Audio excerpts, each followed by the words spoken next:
Well, welcome back to Before 30. This is Auntie Jeannine, And Nephew Trey's in the building.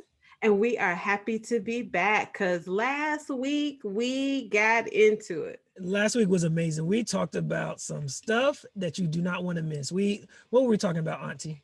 Everything, love, what was it? Dating and relationships. It's Yep. part of our love and relationships series. We touched on some hot topics. So Yeah. if you have not listened to our previous episode, make sure you go back because we're in a two-part series. So we want to make sure that you get the full picture. We talked about some good things last episode. So make sure to Yeah. check it out. I wish I had a conversation like this when I was in my 20s about dating and relationships. I made a lot of dating mistakes. And one of them, I think, was you mentioned this apology language. Oh I yeah. didn't even know that the Love Language website had this apology language assessment on it because, when you Yeah. like raised like me, when you grow up in a family where there's not a significant amount of arguing, once Hmm. you become an adult, you have all these new relationships. And so I didn't understand people. Like, what is wrong with these people? It was always me pointing the finger, and it was Right. me not just actually probably being mature enough to work through conflict. Right. And it was just, even outside of kind of romantic relationships, like that Mhm. information, transcended what the title of the relationship. And so that was great information for us. And so I tell everyone I'm a huge proponent of, mental health and working with a therapist, whether that's individually or if you're in a relationship. As soon as you get in a relationship, please have that open conversation with, your partner because you can identify things a lot sooner and have conversations a lot sooner. So Shauna Yeah. and I, we were very proactive about, seeing a therapist, just making sure there was no red flags. I was honest. I told her, I was like, I ain't proposing until, we see a therapist, and Might she not was on understand how board. crazy you are. Oh yeah, and we both for both of our Right. I know. I uh know. And I so think that's okay, right? We want to be able to, because there's so much we don't know about just exactly. humanity and human interactions. There's like, you don't learn this stuff in Yeah, high school. You don't learn it on the job. You don't learn it in exactly. college. And I think when the heart is involved, Yes.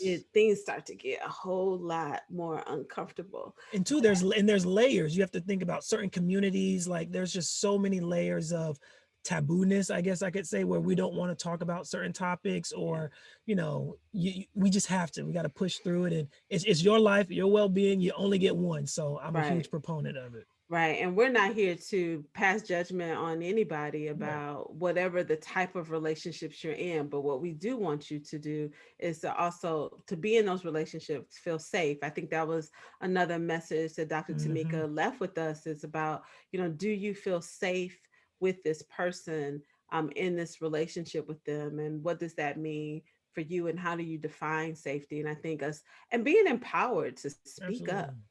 Your being empowered. voice.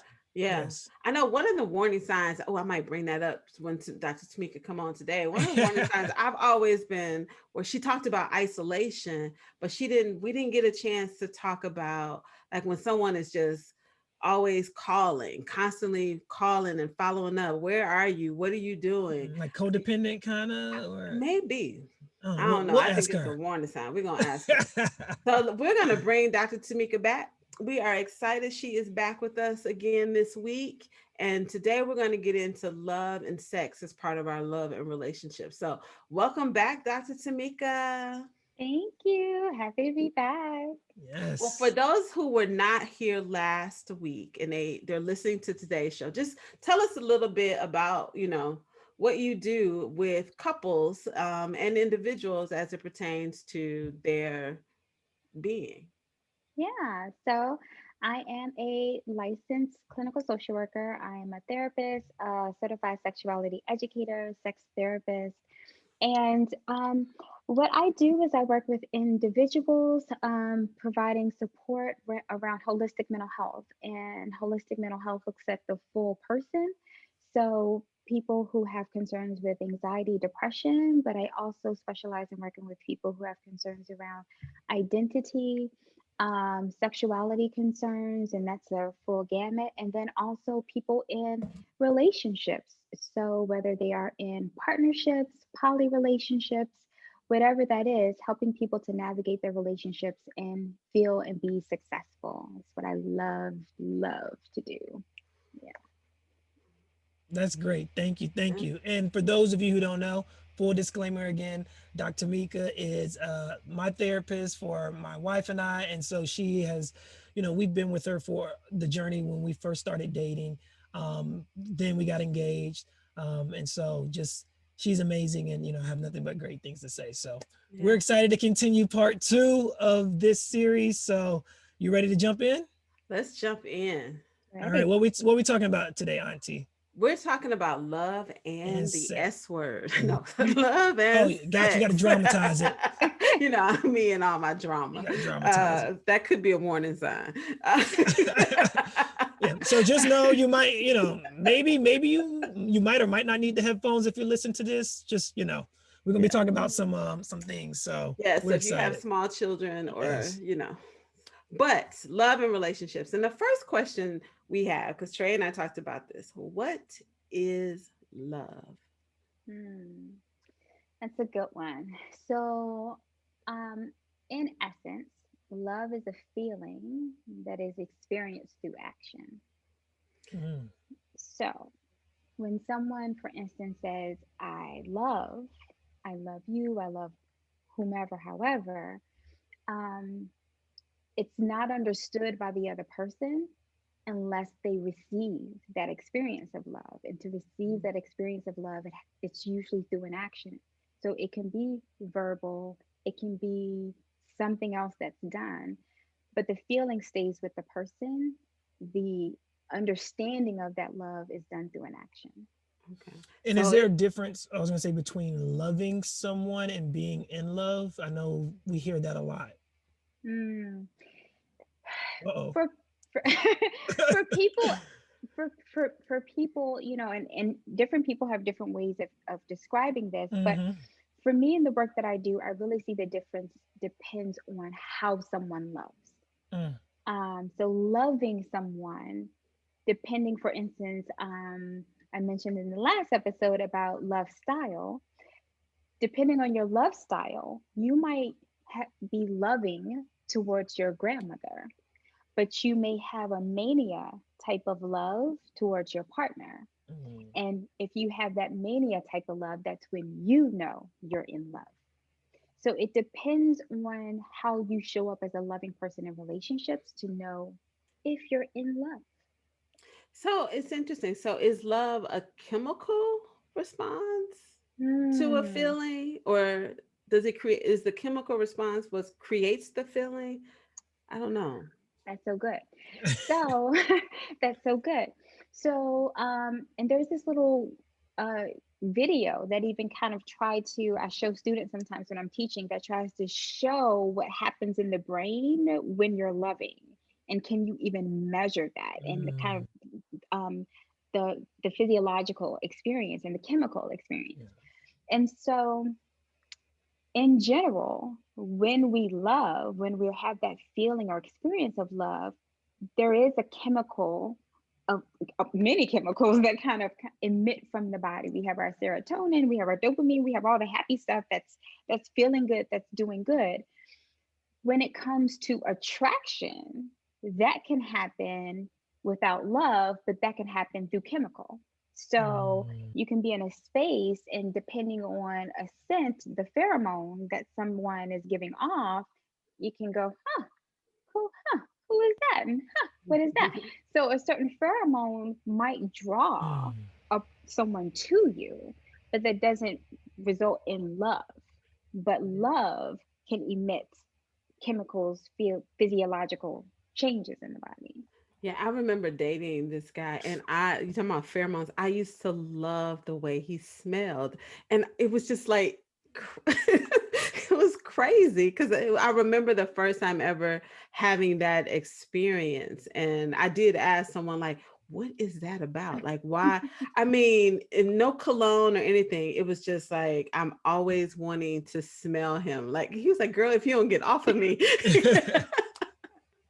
It's a thing. It's a real thing. And it's why, if everybody has the same bottle of Coco Chanel and they spray it, it's going to smell different on every person, Mm, because of the chemical, basically your chemical map, what you give off. right. And what you give off can attract some people and can deter other people. Yeah. I got one other question about love. I've heard this, like these terminologies around, oh, do you love hard and all of these things. And I remember someone saying that to me actually recently. And I was like, well, what do you mean by love hard? What does that mean? And he started to give examples. And I was like, well, that just sounds like love to me. And so my question to you is, do we complicate love with all this lingo? Yeah. I think I can say that we do complicate love, but we often complicate love based on societal messaging, what we think love is supposed to be.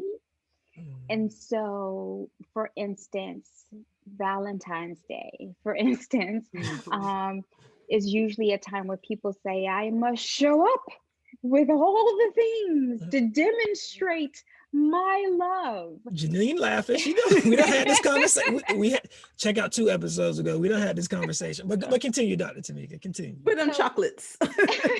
and so, and how that can become complicated, the example of that is Mm, someone can feel that if a person didn't show up the way that they expected them to on Valentine's Day, that must mean they don't love them.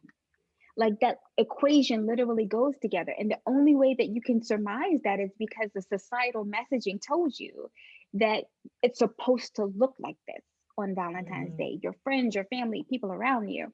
So we complicate love in that way by putting on other people's expectations. When we push all of that away, when we just break away from that, and we allow ourselves to just be centered in the authenticity of ourselves and say, what do I want? What do I desire? And we open our eyes and we look in front of us, and what we want and what we desire is right there right, and all of their imperfection. Mhm. And you can appreciate that with the depth of your heart. That's love. right. And I got Yeah. one more question too before we move on.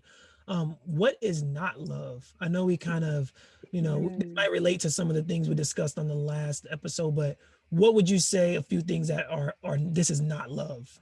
mm. So I would say things that are not loving. So Hmm. because a person may feel love, and how they're demonstrating it is not loving. Mm, And so examples of that are when you are doing things to or against your partner that cause them harm, that cause them physical, mental, emotional harm in any way. That's not loving. And that's important to note. So someone might say, and it often happens, someone is feels that they're demonstrating love, and the person says, you don't love me. You can't love me if you're doing those things to me. hmm. The person may actually love you, but the things they are doing, they are not loving. And being able to communicate that clearly is important. So if you are constantly um, like doing things like, you can't go here, you can't do this, you got to do that. Like if you're Right. constantly doing that and making someone feel pigeonholed in the relationship, and that's not how they want to feel, that's not loving to the partner. Hmm. For it, it's really showing up as insecurity for you. So the individual who's demonstrating those non-loving behaviors might have to work on what's going on with them that makes them feel so insecure that they have to react in this way. So what's the difference between demonstration and demonstrating behaviors and conditions on, Hmm. how does do those, because I that's what I was hearing. Like, is there, I get the demonstrating piece, but where does, like, I'm loving you too, and these are some conditions that that's tied to this. Is that love? Like, can When you, you say conditions like, you like must do this I love if you you, mhm, if, or if you do this, I love you, kind of. yeah, or mhm, there's, I love you. I'm going to, I love you, but then you did this. And so now I'm mad and I'm going to withhold my love. Or Ah, there's like these yeah, conditions. You Mhm. have to be something or be a certain way um, to yeah, be yeah. to demonstrate or show that love towards you. That's good. That's really good. So, an example of kind of loving, for instance. So I'm going to separate the two kind of with the condition. So, an example is if I were to say to my partner, um, it feels loving to me when I wake up in the morning and you have my tea ready for me. That feels loving for me when you do that. So I share that with my partner, and then my partner makes tea for me in the morning. Great. There's a morning that my partner doesn't make tea for me. And I'm like, you can't possibly love me. I told you what I wanted, and now you don't even give me that.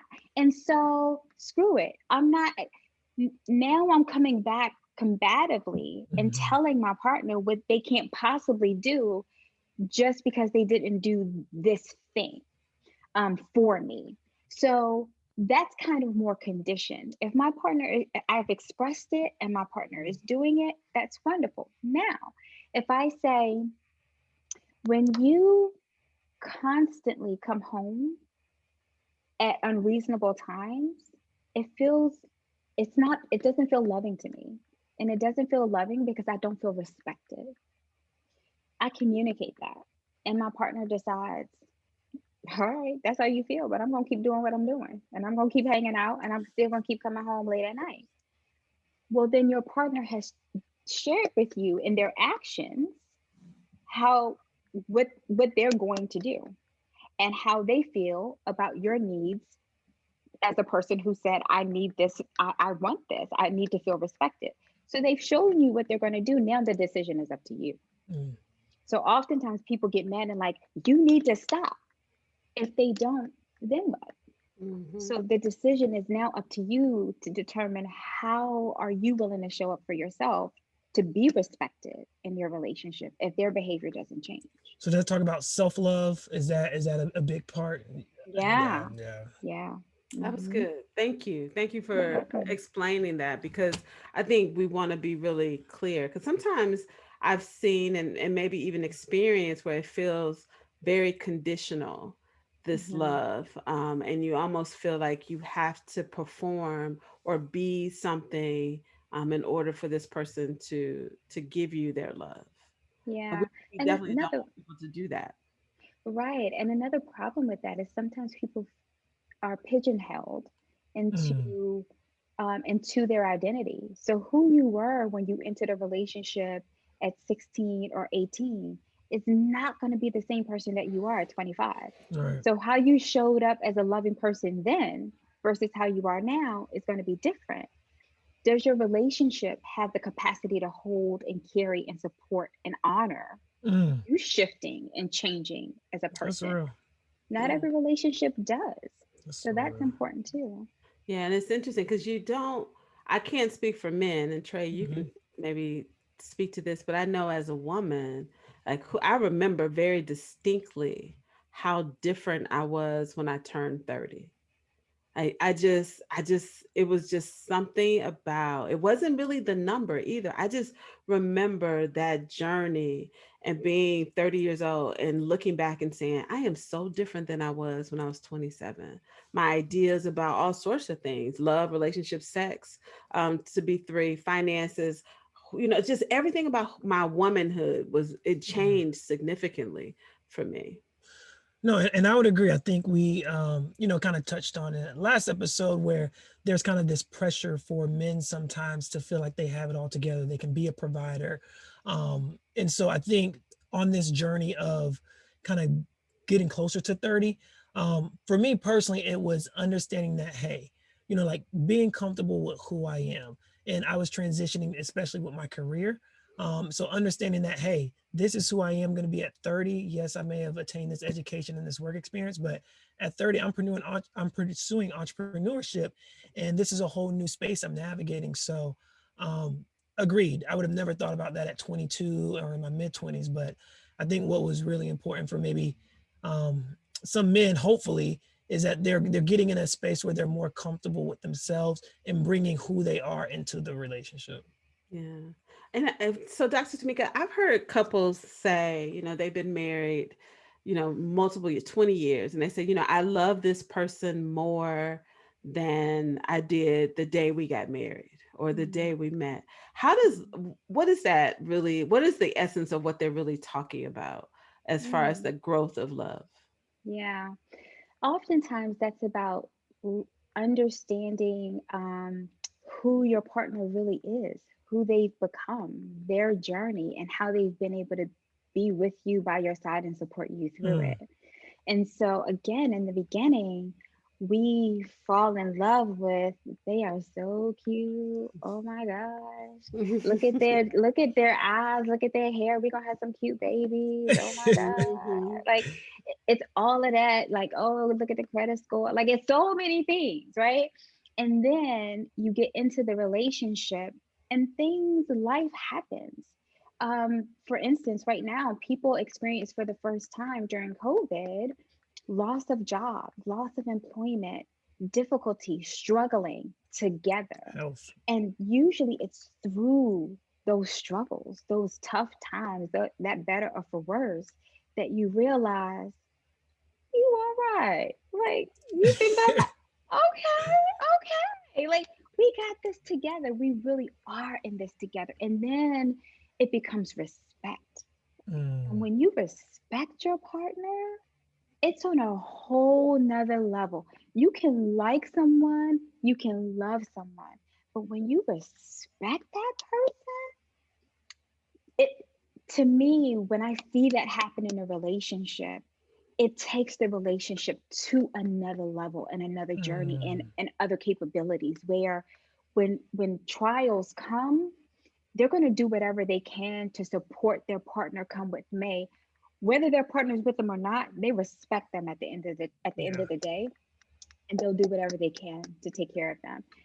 When you get to that point, yeah, and they're still together 20 years later, they're like, that's my boo, that's my babe, that's my friend, that's my rider, Uh, that's my everything right there. yeah. Yeah. So to that point, kind of those relationships that they say love, as time grows, our love becomes stronger. Can you be like your best friend? Like, is you're in a long-term relationship, does that person become your best friend? And what can that happen, or what does that look like? Have you heard that That before? can, yeah, that can happen, and many times it doesn't. Mm.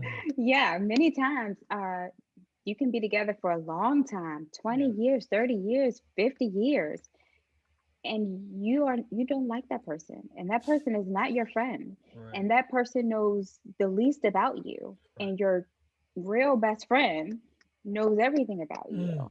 Because we So hear a lot of people say, I want to marry my best friend, or I want to be with my best friend. So mm, yeah. yeah, I've been curious to see, That's if that that. societal, that's society again, right? Right. That's Right. Yeah. the And societal conversations about what the relationship is supposed to represent.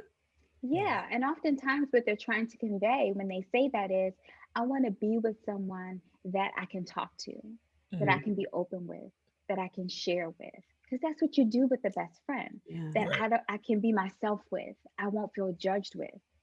Well, that actually should be the foundation of every relationship. But we've Hmm. gotten to a point that we have to kind of define it as my best friend Right. to kind of have even that level of respect.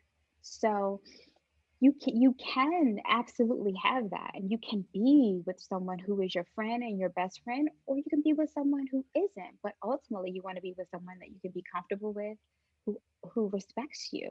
Yeah. Absolutely. I think that's a good point. Although we're talking about, intimate relationships, and intimate relationships can be with a friend, right? It doesn't have to Hmm. be necessarily sexual, I think is the thing. But I think you made a great point. Can you show up and be your true, authentic self? Be comfortable, be silly, be funny, be serious, whatever that be is. Hmm. Can you be that in all of your relationships? And so I would say from Auntie Jeannine and your cousin Tamika and nephew Trey, like ask yourself those questions. You Yeah. know, Absolutely. what am I holding back? in this relationship, and then why am I holding this back? Because sometimes we hold back because of perceived judgment, which might not even happen. I used to do that when I was younger. I didn't want people to judge me. I had this belief system that I created on my own, that I was supposed to be something.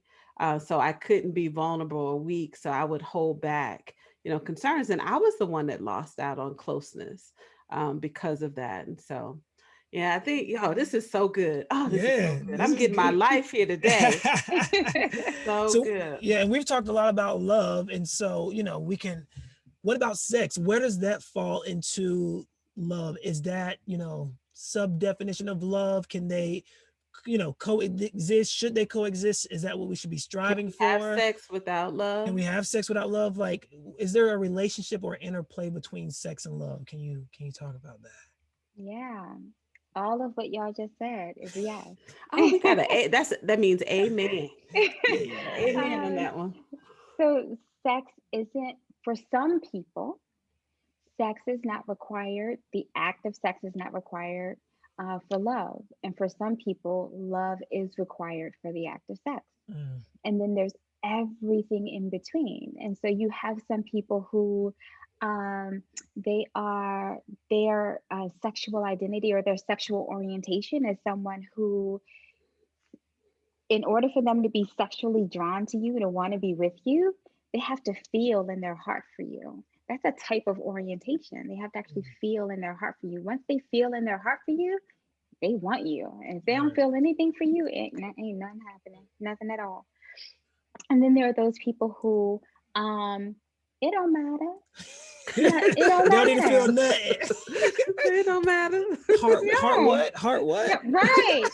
You Right. here, I'm here, what we doing? Right. Like, so, and all of that, there is nothing wrong with any of that. All of that is up to the individual. What's important, again, is that you know yourself and that you communicate that. Mhm. Because oftentimes what happens is people get into a sexual relationship, and for each person in those sexual relationships, they have an understanding of what sex means for them. So some people feel that we're about to have sex. That means we're going to this other level of seriousness. Mm. And the other person is like, we're about to have sex. That means after this, I can go play my game. You know what I mean? Right. Like completely different, Right. completely different. Others, we're about to have sex. That means we are just us, monogamous. For the other person, we're about to have sex. That means I need to call my other partner and let them know that I'm I, about to have sex with this partner because our agreement and our poly and our open and our, mm, you know, so everybody has to have a conversation this is so about, real. hey, we're about to do this thing. And again, there's even a spectrum of the sex, Mhm. because we might be about to do this thing that has a different meaning than if we did this thing over here. Yeah. So let's talk about, what are we about to do So and in your what oh, does I'm that sorry. Go mean? ahead. No, no, no, go ahead. So in your 20s, Hmm. as a young adult, is there one gender that is more predisposed to what sex connectivity means? Like, and I'm just going to be like, this is a gender norm, societal rule, right? Are Yeah. women more likely to fall in love with a man because of sex than a man would? Like, does sex endear a man to a woman? So if we're talking about a heterosexual relationship, or is all of that just societal, yeah, just foolishness? Yeah. I Like, mean, I we've been want to know. This is an honest we've question been because we've been taught and conditioned to believe that. And in most ways, when we collect the data will tell us that. And the data will often tell us that because oftentimes the data is self-report data, and people are conditioned to tell you what they believe you want to hear, even in self-report surveys, even if they're anonymous. And in some ways, some of that is true. In some ways, about women are conditioned to kind of believe that sex has a different meaning around love and all of those things. But in the work that I do, and the people that I've encountered, and this is across the world. So I'm not just working with people in the US. I do work and I have experienced and toured around Amsterdam and done sex work, done sex work, done sex talk. Better be clear here. Right. I know, like for my own self as a sexuality educator, I'm like, I know what that means. So let me shift a little bit. So for our audience, she is Amsterdam. not a sex worker. Right. That's not And what it she would meant. be okay if I were, But it's I'm okay if not. she was, but that's not Yes. what she does. But in all of that, what I know is that everybody has a different connection to what it means around sex and love, or based around gender. Each person has a difference. What I can also say that I notice now, the trend, loosely I say this, is that 30 and over are more are learning, maybe 30 to 45, are learning to be more comfortable being aware that they love and show up differently. So they're kind of breaking a little bit from some of those societal norms. They're not completely open with it, but they're kind of, all right, that's possible.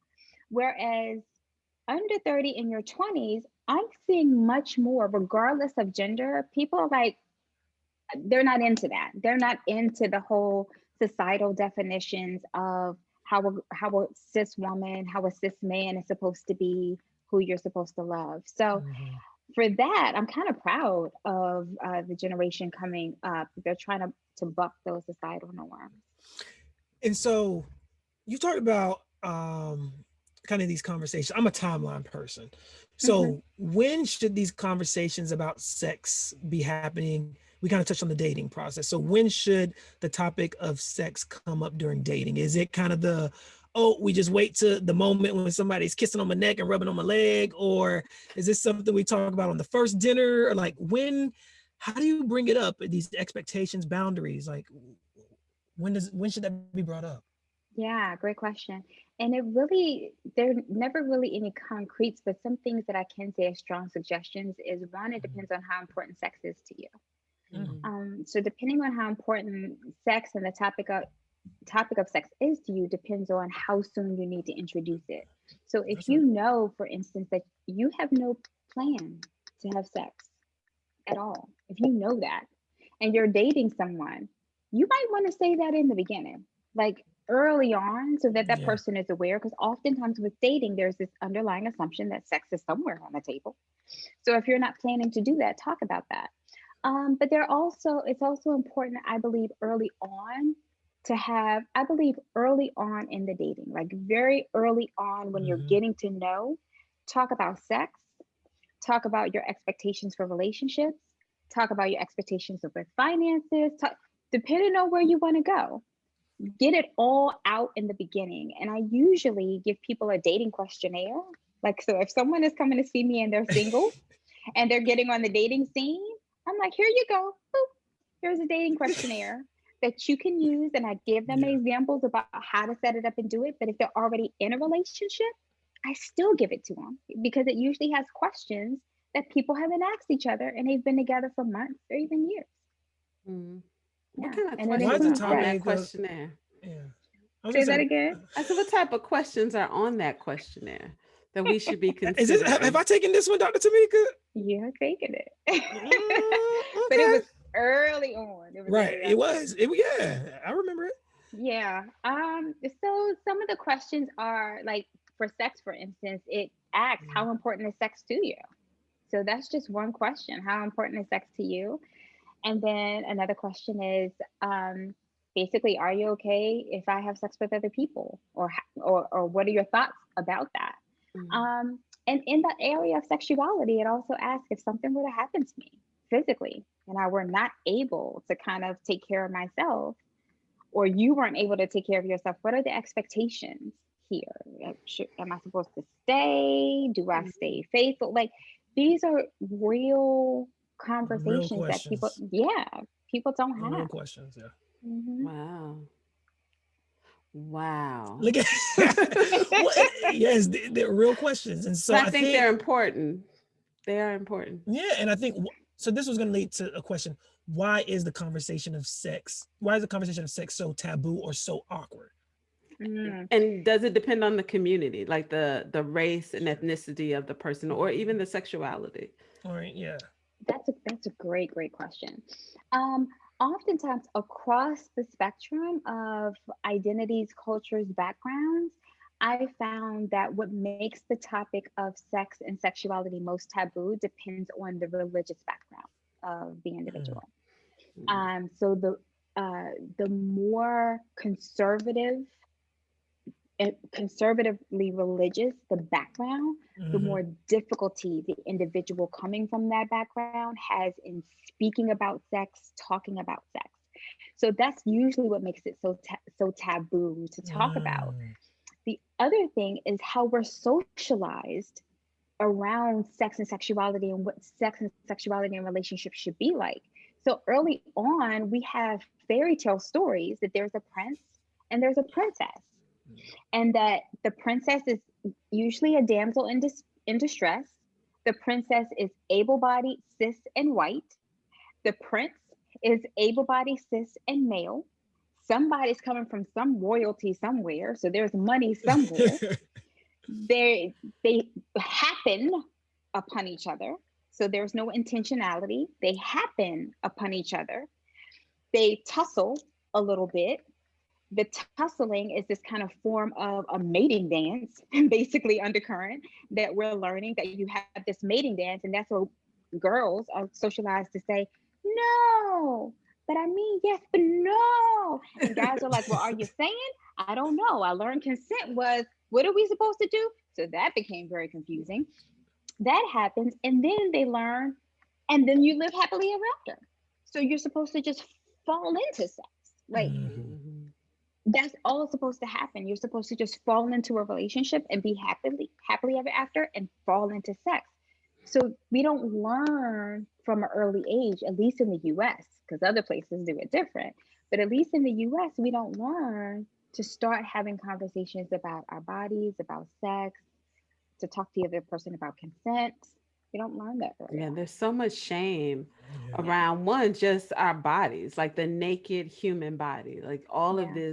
this shame. And so if you did grow up in church and a conservative background with old people, then Hmm. yeah, you understand what that shame is about. It's like you shouldn't have sexual freedom and liberation. But what I found, which you've already kind of touched on a little bit, Dr. Tamika, is that this younger generation, our audience, have experienced a sexual revolution Hmm. around this and trying to break down all these Mhm. patriarchal, the word I Hmm. these these systems in Hmm. place, and I don't know if that is empowering or potentially dangerous. Hmm. I don't know, Hmm. but I wonder. Yeah. Yeah. For now, on my end, as a sexuality educator, I'm seeing it as very empowering. Mhm. It's powerful for me when I see a young adult say that, like, dress in what they want to dress in, pursue the job that they want to pursue, and pursue the person that they want to pursue. And none of that is based in a gendered expectation. So you have people who, for instance, are identifying as pansexual. And, for those who may not know, pansexuality is I like who I like. I'm sexually oriented to who I like, regardless of gender, regardless of anything else. If I like Mhm. you, I like you. And for the older adults that I work with, they like, can you just pick something? Like, it's bad enough I got to learn, like, deal with the fact that you might like, a woman liking a woman. But now, no, what, how do Yeah, I, like, they're so confused. that was me. So No, I'll be honest. And my niece had to explain all of that to me. yeah, She was like, yeah. it's more about the personality. And I was like, huh? Not not the plumbing. Like, Yes, yeah. So some of the fun work, like, it's so so fun to me now working with the older adult population who's like, now my daughter say, like, as soon as it I starts love to feel like it's gonna be that. fun, this is gonna be fun. Right. So I love that because it allows me to help them create space for people to be authentic.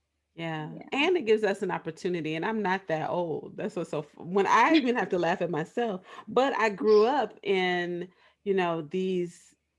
this culture of the rules. There were Yeah. so many rules and there were so many Mhm. things you had to do to be a respectable woman, and not have, nasty terms thrown at you. Mm. Because, however, you could be with this, you and a guy could be together and he is not going to get crucified verbally about the behavior that the two of you experience together as the woman has. And so I think Hmm. there's always been that. But I also have had young women express to me, their desires around the fact that they enjoy sex. It is a healthy part of, their life and their being. However, they find that it causes a lot of problems with them getting the end result that they want from the relationship with the guy. And I don't know if Mm. that's the sex or if they're just not being, what is that really? Because I want to have an open sexual relationship with whoever I choose, right? Hmm. I enjoy sex. However, I spend a lot of time in sorrow because these guys won't commit to me. Mm. And I don't know Hmm. if that's just because of their character or the things that they want, but I've had those conversations with women. And so I don't know what to say to them. What would Yeah. you suggest be, what should I say to them? Yeah. A lot of people have a lot of um there are different schools of thought. So I'll just acknowledge that.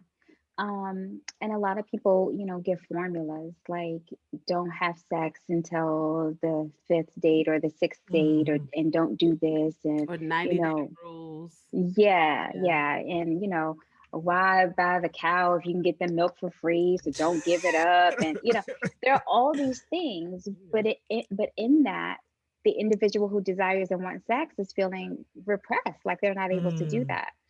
And so I think sometimes what's happening is they're conflating, again, kind of like I talked about in the beginning, sex and the expectation. Um, when we have sex, this must mean.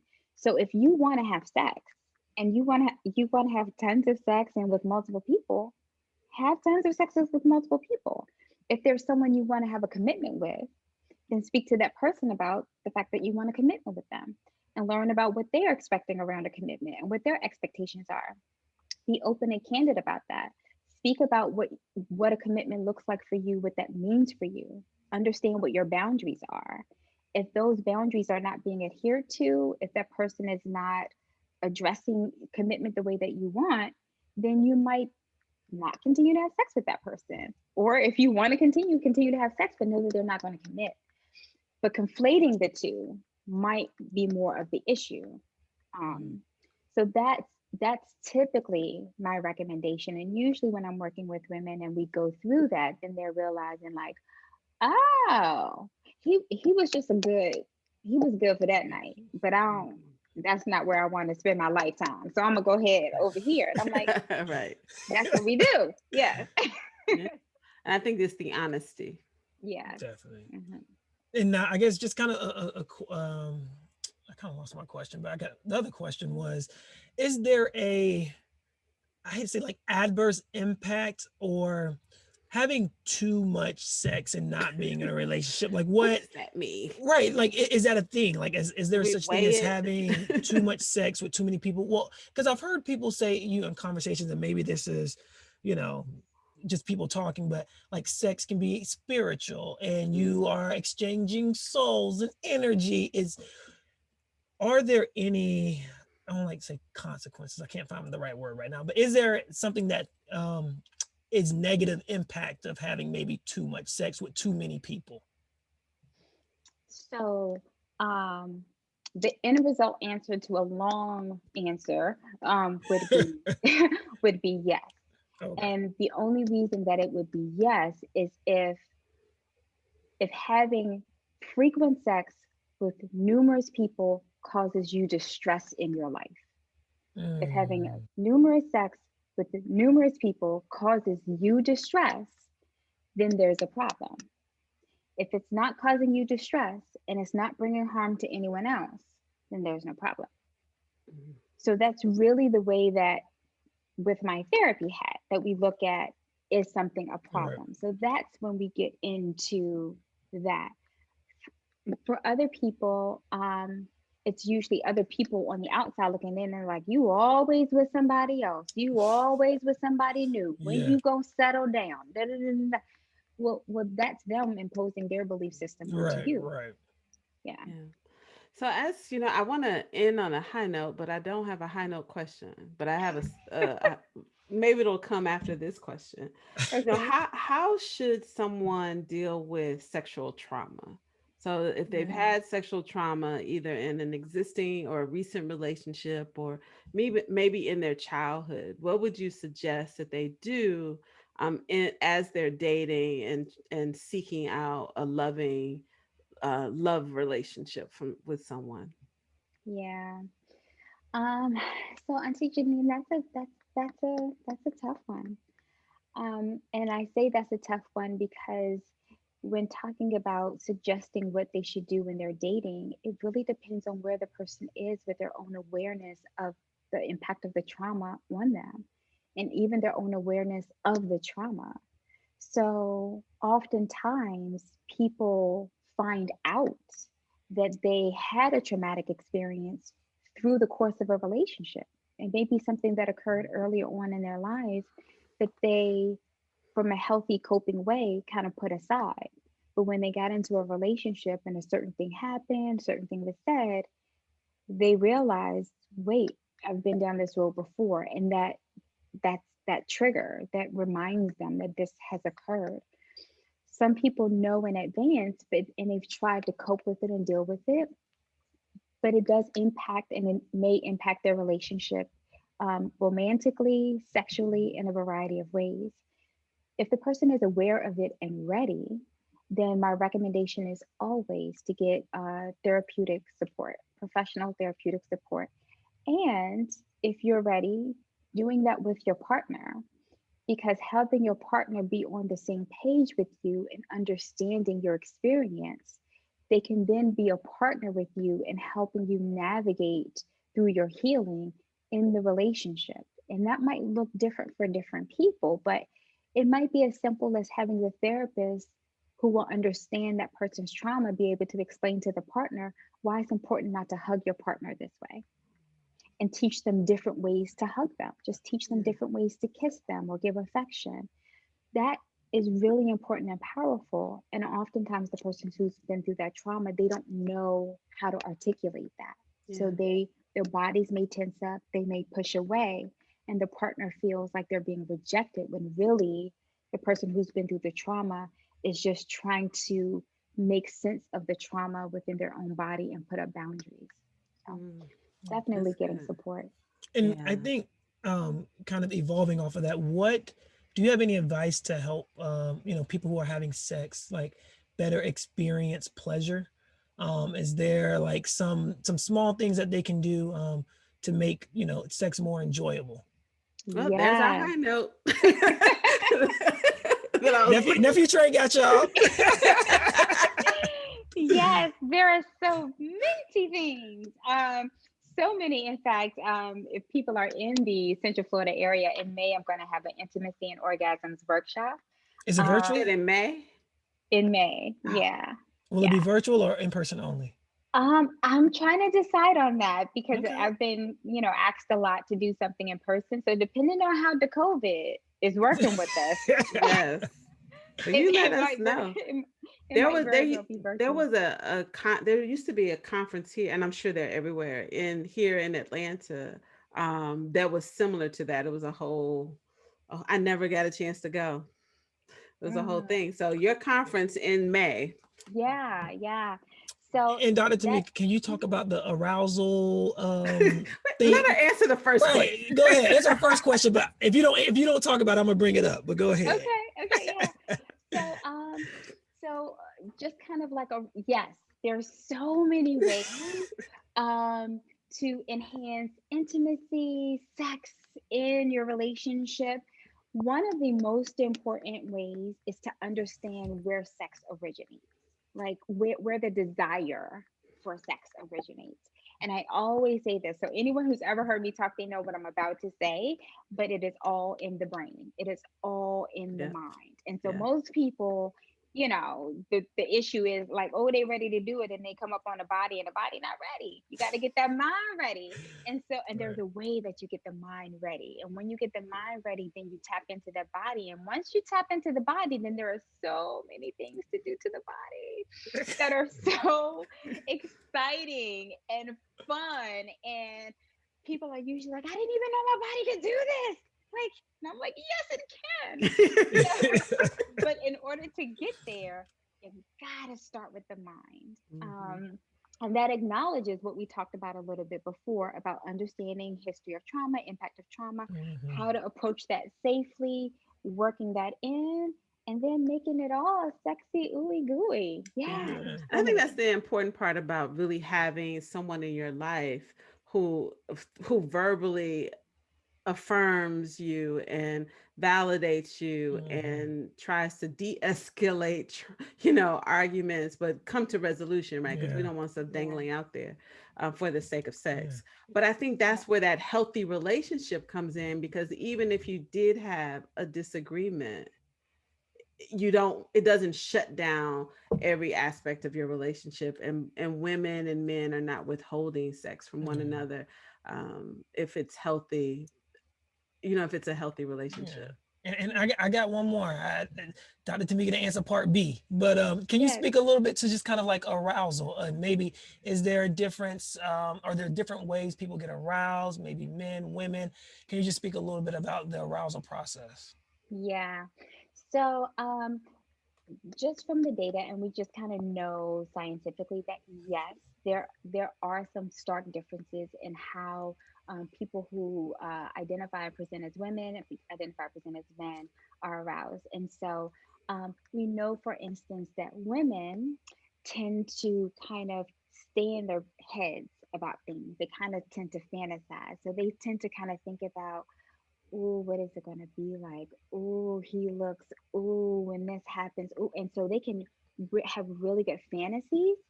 Um, and those fantasies come from like who they see, how they see them operating, what the person is doing in their lives. Like, ooh, or if they see someone who's sexy or whomever, they can put them in an arousing scenario in their brain, right? Mhm. So women tend to kind of stay in their heads and do that and like, whoo, get worked up. For men, we know that men tend to be more visually stimulated. And so for men, we know that okay, yeah, they can be in their heads, but they usually get in their heads after the thing has happened. And then they replay in that scenario over and over again, like I remember, yeah, I remember. So that so that's why they take pictures. That's why they saving stuff on a computer. Like, yeah, like remember that because they can go back and see it. And so just kind of like that quick tip that I usually give a lot of couples is if you want to kind of help that arousal thing happen, if you have a male in your life, go in and show them what you're working with. Like, and if you're shy and shamed about your body, it's not going to work because he can kind of see you holding back. You need to kind of come in with your chest out, with Confidence. the boom, strut it in that room and show him what you got. And visually, that arousal is there, and he is Mhm. peeked into that. And there's more stuff. And for women, usually what becomes arousing is I like to tell partners start early in the day with the woman. Start early in the day. Start with that. Good morning, babe. Like if even if y'all not together, send that text. Good morning, babe. I had a dream about you. I was thinking about you. Yeah. Like because Yep. now she's in her mind. Like, oh, okay, he Mhm. want me. I can because that's the Yeah. desire. Like he That's a craves desire. me. Mm. Yeah, Yeah. he wants me. And then help her out with things. If she's stressed, if she's in school, if she got a lot on her plate, I got you, boo. You need me to make some flashcards to help you study for that exam? What? Like those are things that are Yep. sexy. Taking things women have a everybody has a lot on their mind. Women Mhm. are socialized to carry a lot. Yeah. And so Mhm. when we can take things off their mind, that gives more room for Mhm. arousal for them, for Yeah. desire, and they feel like they can trust you and let things go with you. Yeah. That's sexy. And Yeah. feeling like you're cared for, like, oh, he Yeah. cares. Yeah. Mhm. That's the thing that I think opens us up. Like, oh, which leads back to what you mentioned earlier about safety, Yes. feeling safe. And I think, Yes. and I love the fact that you said, women be confident with it, because the hangups we have about our bodies as women Mhm. is not the things that men have hangups about. They were like, is she naked yet? For real. Like No. I have yet to have a guy come in and say, I don't even like those stretch marks. I have yet to have a guy come in and say that, but I'll have women come in and say, well, I don't like to have the light on because of my stretch marks. He don't even know they're there. He Mhm. don't have no idea. So Yeah. yeah, just be if he's with you, there's something about you that is attractive to him. There's something about it. And so know that, be confident in that, and show him what you're working with. All right. So we Yeah. ended on a high note, Yes. y'all. So we hope that that gave you some confidence. So, Dr. Tamika, as we close out our show, any closing words, anything that you want to leave with our audience? Yeah, I would say if you're on the dating scene, even if you're in your relationship, there are two important things to consider. Are you being authentic with yourself, with who you are, and with who you're with? Are you being authentic with yourself? And are you feeling safe? Ask yourself those questions. And Mhm. if you are not having a positive response to either of those questions, then I encourage you to reach out and get the support that you need. Thank you so much. This has been super enlightening, fulfilling. I hope all of our listeners, whether you're under 30, over 30, a parent, hopefully you can walk away with, some information and how to be better in your relationships, a better definition of love and, have more healthy, great sex. So, Around, yes. Walk around yes, aroused all day long. yes. And know how to get other people aroused. Right. But thank you so much, Dr. Ah, Tamika. You're It's been an absolute thank welcome. pleasure. you. Hey, oh, You're one more so thing. Dr. welcome. Tamika, how can people get in touch with you? Yes, yes. Sure, they can visit my website, hopeserenityhealth.com, All right. and And also you can find me on also social media. find her on social media. And Tamika, you'll look down in the show notes and you'll have the correct spelling of her name. It was a pleasure having you on the Yeah. show. Thank you. I may be in Orlando in April, so I'm gonna drop by and say hi. Yes, So I would love to please drop by and say hi. do. So Please thank you all. do. Thank you all for listening today. We will be back next week with another exciting topic on Before 30. But remember, at Before 30, you are a masterpiece and a work in progress.